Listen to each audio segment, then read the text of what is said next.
जब हम किसी की मदद करते हैं तब हम एक अद्वितीय अनुभव हासिल करते हैं।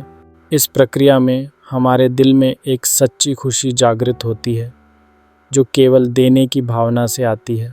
यह अच्छाई का एक चक्र है जिसमें हम किसी और के लिए कुछ करते हैं और बदले में हम अपने लिए भी अच्छा महसूस करते हैं। अक्सर यह सोचा जाता है कि केवल दूसरों के लिए काम करना आत्मत्याग है, लेकिन असलियत यह है कि जब हम दूसरों की भलाई के लिए प्रयास करते हैं तो हम अपने लिए भी कई सकारात्मक चीज़ों को आकर्षित करते हैं। यह एक प्रकार का ऊर्जा परिसंचरण है जहां अच्छाई का प्रवाह हमें भी प्रभावित करता है। जैसे ही हम दूसरों को खुश करने का प्रयास करते हैं, हमारी मानसिक स्थिति में सकारात्मकता बढ़ती है।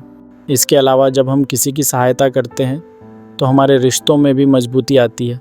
यह एक सामाजिक बंधन को उजागर करता है जो दोनों पक्षों के लिए लाभकारी होता है।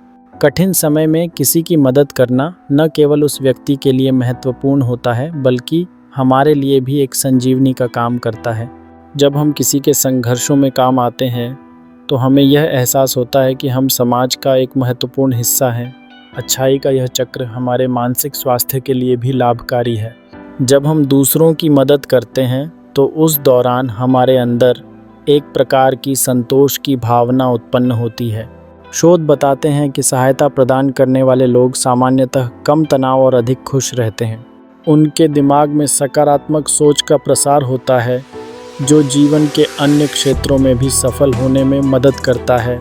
इसलिए जब हम दूसरों का ध्यान रखते हैं और उनकी सहायता करते हैं तो हम असल में अपनी ज़िंदगी को भी बेहतर बना रहे होते हैं। यह एकत्रित किए गए प्यार और स्नेह की अदला बदली है जो अंततः हमारे जीवन को संजीवनी प्रदान करती है। अच्छाई का यह चक्र केवल बाहरी नहीं बल्कि आंतरिक खुशी का भी निर्माण करता है। यह हमें आत्मिक से भी जोड़ता है जिससे हम खुद को और दूसरों को और अधिक बेहतर बना पाएंगे। इसलिए अपनी ज़िंदगी में अच्छाई की रोशनी फैलाना न भूलें। जब हम किसी के लिए अच्छा करते हैं तो असल में हम अपने लिए भी कुछ अच्छा कर रहे होते हैं।